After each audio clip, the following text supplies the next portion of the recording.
All right. We back again with another episode of the It Factor podcast. As always, I'm your host, Jeremy Robinson. And today we have someone special. Go ahead and introduce yourself.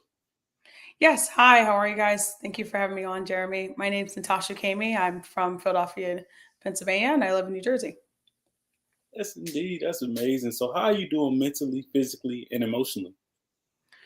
Mentally, I'll start with there. I'm a little fatigued as a Mhm. women's college basketball official, and then also running a business to train and encourage younger officials and officials who are trying to get started.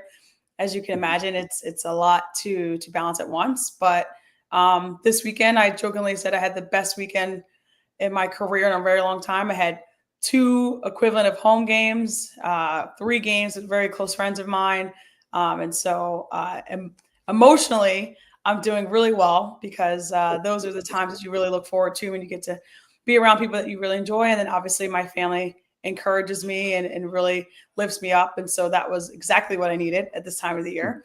And then physically, I feel good. I feel strong. I feel like my conditioning is really well. I'm really happy for the preparation that I did before the season because it's coming up now where it's really starting to show. And so I'm grateful for all the sweat and equity that I put into my garage before the season. So I'm grateful for that. That's amazing. I'm glad to see that it's paying off. I know it could be a lot, being a referee and also running businesses and being just you, being Natasha. Yeah. So I commend you for being who you are. So I would say, what led to you becoming a basketball referee or official? Yeah. So, funny story with me starting officiating, my grandmother was actually an official when I was in college. Yeah, I Okay. know, believe it or not. And so when I was, asking for money and bugging her like every other college student does, right, Jeremy? So I'm asking her for money, and she said, you should try this refereeing thing. I'm doing it to kind of keep myself busy and kept her Mhm. close to like young people because she was a social worker by trade. And so she encouraged me to do the same and find ways to make some extra cash. Thankfully, Mhm. I met someone who was doing college women's basketball at the time, and she stated to me that it was something that people did as a career and that I seemed to have a natural ability for it, and encouraged me to look more into it and gave me information on a tryout camp. And as the people say, the rest is history. That's amazing. That's amazing. I would say so. How competitive was it to become a referee? I know it was competitive. So how was Oh, that? for sure. For sure. I mean, when you're in athletics at any time, right? It's Mhm. it's it's competitive, right? And so, Right. officiating is and not just in basketball, but just in any realm. If you Mhm. look at the baseball circuit, because umpires stay for a very long time in MLB, there's not a lot of spots, right? Right. Because once you get that level of veteranism or you get that level of comfort with the teams and the system and the rules, you're in demand. And so Mhm. there's only a certain amount of games that you need a certain amount of people for, and a certain amount of locations. And so, when you really start to fine tune what's available to you based off of your skill set, based off of your experience, based off of what's needed for those matchups, the competition is thick, right? And so I came in with a big wave when I started, 14, 15 years ago. There's a lot of us young former athletes, a lot of us young adults who are looking to get into it. And, if there were, I don't know, maybe 20 of us who went into camp that year, there's probably like four of us who are still standing, right? And maybe two of us who are still actively working, right? And Mhm. so, it is cutthroat. There, like I said, there's just a level of strength that you have to have mentally, emotionally, physically, Mhm. to your question earlier. And so the demands of the job can be difficult. And sometimes, is it worth for you for balance, right? Like, does it make sense for you to do this for where you're trying to grow in your life and the people that you have around you? Is this the level of sacrifice that you want? Those are real questions that you got to ask yourself. I can understand that. So what I would say, what is your it factor? Why do you do what you do? I do what I do because I love sports, man. Like I am a sports junkie, Uh-huh. as many would say, and then I just love basketball. Right, I love all levels of basketball, but college basketball it seems to be my sweet spot. And Mhm. I really feel passionate about growing the game, ensuring that the game is in the right hands, ensuring that we are taking care of the game. as a former Right. player, I wanted to be a player. So that was my first form of trying to continue to grow the game. And then, I never really wanted to get into coaching, but I thought maybe in an administrative role, trying to find the buy-in that we're seeing now in Mhm. women's basketball, which is just tremendous. And then when I found officiating, I realized that this was the best seat in the house. Mhm. And I am such an intricate part of the game. And so, me working at my craft every day, every year, only improves the quality of the games, right? And so, if you think about something that you care about so much, like what's my it factor? I really love it. And if I love it, then I'm going to take care of it by what I contribute to it. And so, I feel like for myself, coming from where I came from, single mother, Mhm. mother of four, just coming through the streets of Philadelphia, right? So you can put your mind to all those things and recognizing that the only plan I had was to be successful, right? And so how I was going to do that, that was in God's hands, but I was going to at least work hard and make sure that I did the things that I knew I was naturally good at. And so thankfully officiating found me and God blessed me in a way to make a living off of it. Indeed, and that's amazing to see now. I would say, what are some of the cool things you're able to see? Like, what have been some cool moments now that you're in the collegiate level? What are Yeah. some of the cool moments you've seen from some of the athletes? Yeah, I mean, if we just think about the last 12 months, right? Hmm. In women's basketball as a whole, not just collegiately, but as women's basketball, I Yeah. mean, we're the hottest ticket in town, right? Mhm. I saw something the other day that said top 10 businesses with the highest growth. The WNBA was number one. Right. And so, I'm 36 years old and I've been here longer than the league has been. And so I Mhm. remember the first games, right? Like I remember when they did a travel session and they played at the Palestra and I got a ticket from, my stepdad at the time. And I was just in awe of seeing, the Lisa Leslies of the world and some of the biggest people that were playing at those times, Shoal Swoops and stuff like that, and thinking to myself, man, Mhm. this would be so great if they can get this league off the ground, right? So if you think about the coolest moment, being able to see it before it was in its fruition to now, where the Mhm. buy-in of the athletes that are on the floor, but this is really the women that set the forefront of that league, and all the sacrifices that they had, where we had a lot of teams and then we lost a lot of teams and then we weren't sure if we were going to stay open and then if you're a diehard women's basketball fan, you've been through the whole roller coaster, right? So Yes, indeed. seeing that on a pro level, and really seeing it really hit its stride now is like a tear jerking moment for me. Mhm. And then in the college ranks, right? Like I've been doing this for over a decade now, right? So, some of my first games, the most fans in the Philadelphia market would be my family at a game, Mhm. and most recently, I got an opportunity to work the Big Five Championship, the inaugural Big Five Championship. So, as a Philly girl, it don't get much sweeter than that, right? And it was plenty of fans all day. Everyone was there for all three games, and that in itself is just a testament to the buy-in in women's basketball and the amount of support that we have now, and how grateful I am to be a part of it. Like I said, because being a player and being someone who's loved it forever, obviously seeing other people love it now is really rewarding. Indeed, and I would say I love women's basketball. Me and my wife watch as many games and try to go to as many games we There you can. go, Jeremy. Come on. I'll be interviewing players and officials and different people like that. It just lets me know and lets my family and friends know that like it's needed Yep. and how it's growing is amazing. I'm gonna be honest with you. I Yeah. even want to interview those women and talk to those women more than some of the Absolutely. men that some of the Absolutely. athletes. And we have so many stories, Jeremy, that we have untapped stories that are just waiting to be told and shared. And, I'm sure you saw this last season. They followed three players from this past season. A player, in our Big Ten, has a series that's out right now. So, that's just giving life to what it's like for these women athletes. It's a different lens, as male and females, we have different experiences. And so showing that to the people so that you can understand the complexities of a women's athlete, I think is just tremendous. Indeed. So I would say, who is Natasha outside of all you are known for? Natasha is multifaceted, truly in that word, right? So, I'm Mhm. a God fearing woman for sure. My grandmother, my mother instilled that in me very, very deeply. And I love my family more than anything. That is like what really wakes me up in the morning and keeps me going in some of my tougher times. Mhm. As I stated earlier, I love sports. So, if you're trying to go to a game, I'm like, hey, I mean, I'll go to a game. Like I just really enjoy the level of competition and watching, people try really hard at the thing that they love, right? There's so much beauty in that. And I'm always telling people that I'm doing what I sacrificed as little Tosh so that I can save her now, Mhm. right? So there was decisions that I made growing up to Okay. ensure that I could be the best person when I was a grown up, right? Not get in trouble, not do Mhm. drugs, not get, into situations where would put me in a situation where I'd have to regret it now, right? Because it wasn't going to be fruitful, right? And so now as an adult, I'm advocating for all the little Tashas, right? The people who maybe come from a little single parent household, maybe someone who, loves something that they really want to do, but they don't know how to get started. They just need information. Like I'm the person when I think of myself as someone who's trying to advocate for those people who are unheard, who are unseen.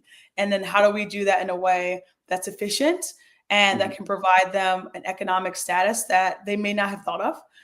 And we all deserve that right? And if you live in America and you have an opportunity to experience some of the benefits of, being an American, it's like, hey, start that business, believe in yourself, keep working hard. That stuff really does pay off. And having the right group of people around you are so important. And so, Natasha outside of sports is just, a woman who's, trying to inspire and stay inspired.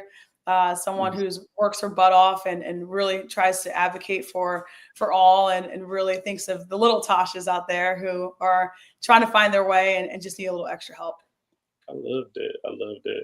And I'm so thankful I could have you on the show today. Only got a few more questions. One of my Okay. big questions is why is it important to give back and help others? I mean, Jeremy, you and I wouldn't be where we are without it, Right. right? If someone didn't sacrifice for us Mhm. in small and big ways, right? Whether we're talking about the teacher, whether we're talking about the bus driver who woke up early to pick the kids up. Like I think about all the small imprints that I had in my life, right? Whether it was the after school teacher who took a little bit extra time with me, right? Or Mhm. my French teacher who gave me the hardest time every night with French, but I'm grateful for the discipline, right? I went to, Yeah. a Catholic school growing up, and so the power of religion and really understanding, having faith, right? Whatever your faith is, right? But Mhm. believing in something, allows you to not get lost in the negativity at times that can be there and how important that is. Right. And so, why give back? There's so many people who gave back to me, whether on a grand or a small Mhm. scale, that imprinted on me and made me who I am.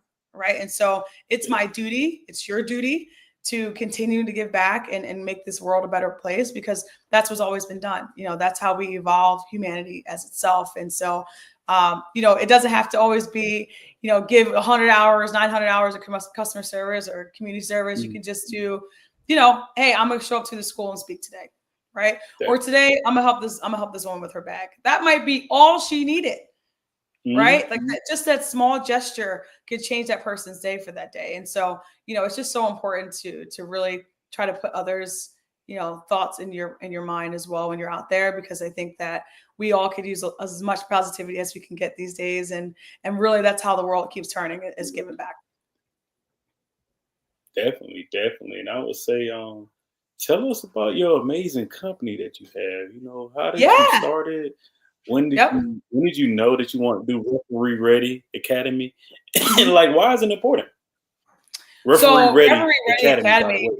Yeah. Thank you. Thank you. Referee Ready Academy. I started Referee Ready Academy because, again, I wanted to advocate for people who were just trying to figure out officiating, right? My wife Mhm. challenged me one night. She said, if I wanted to start a college basketball career, where do I go? And I was like, Mm. I don't know. I mean, Yeah. there's a couple places that you can find some things, but there's not a one-stop shop, right? And I thought about all the people that I was mentoring kind of in Mhm. passing, but not necessarily organized. I was saying the same answers and questions to them that they were asking, right? So I thought to myself, again, about the efficiency part. What if there was a one stop shop for someone who wanted to get into officiating in all levels, whether it's basketball, football, or baseball, wherever you want to go, but at least you had the Mhm. core principles of what it takes to be an official, right? Understanding how to learn the rules, understanding that if you're not in a pro system, most likely you are an independent contractor. What does that mean, Mhm. right? What are some of the health benefits that you can have as a LLC or as a sole proprietor? What are some of the things that you go through mentally, right? You see these people on TV, but hey, this is what it takes to be on TV. This is what it looks like now with social media after TV, right? And so how do we bring life to those situations and share that knowledge with people who are starting out? I've had plenty of people who've come to our training camps and said, I thought I could do what you do, but after you breaking that down, I think I'm good right where I'm at. I'm like, okay, right? Okay. But at least now we have that level of respect. And when you see us on TV, it's like, you know what? I may not be ready for that, right?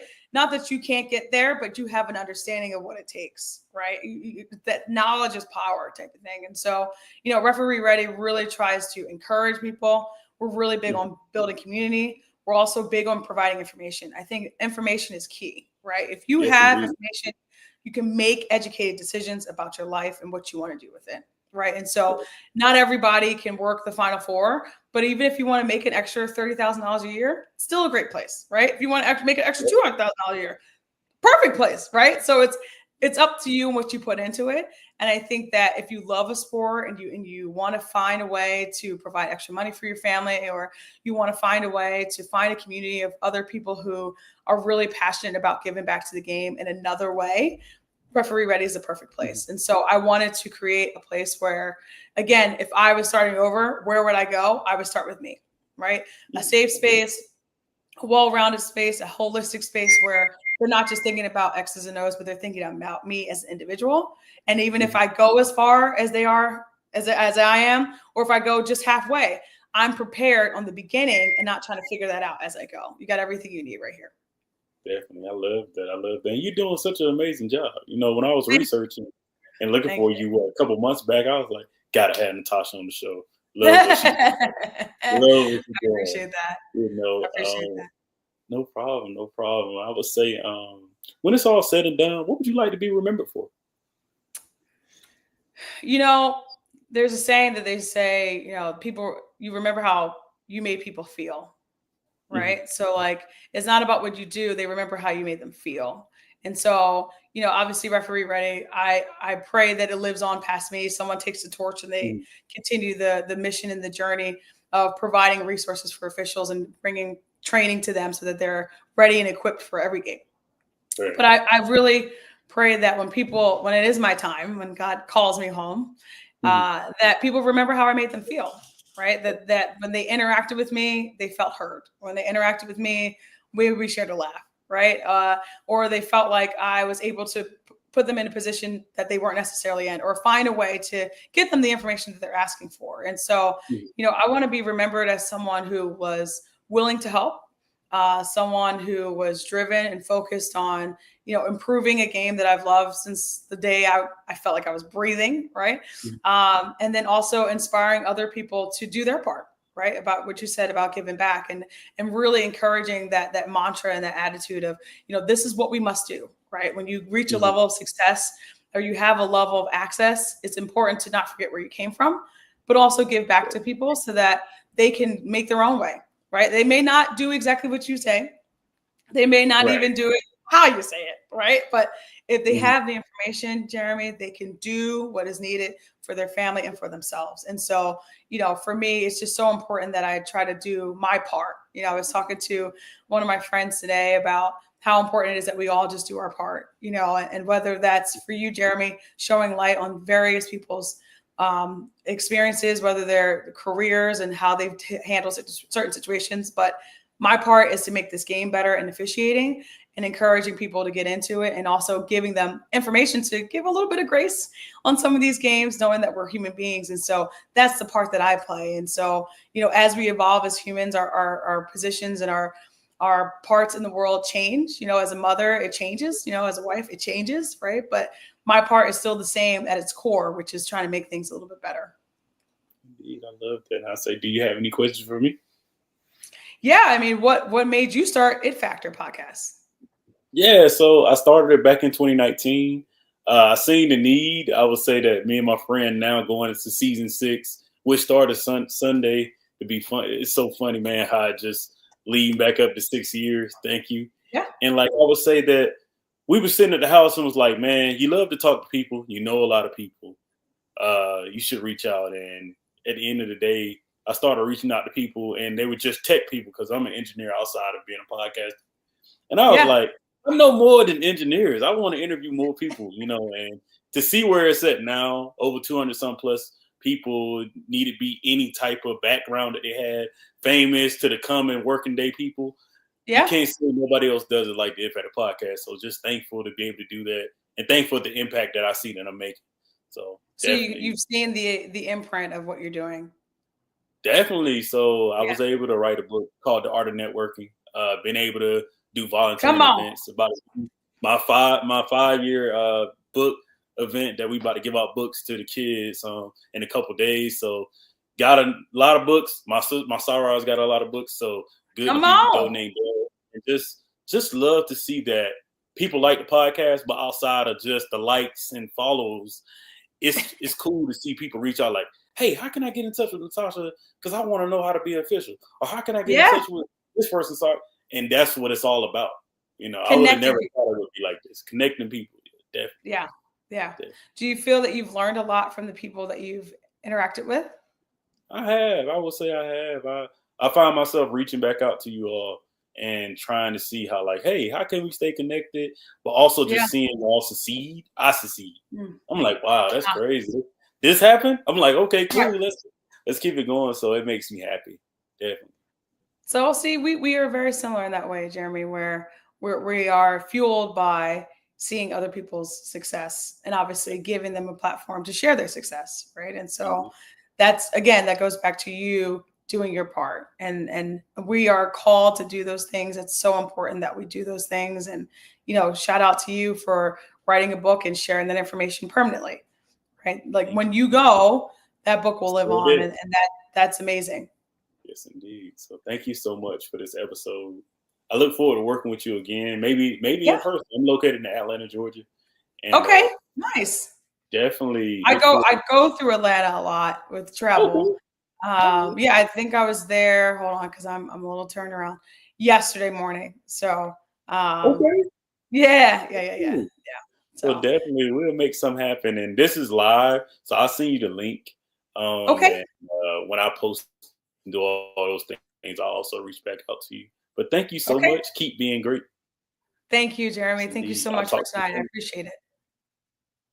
No problem. Bye bye. See ya.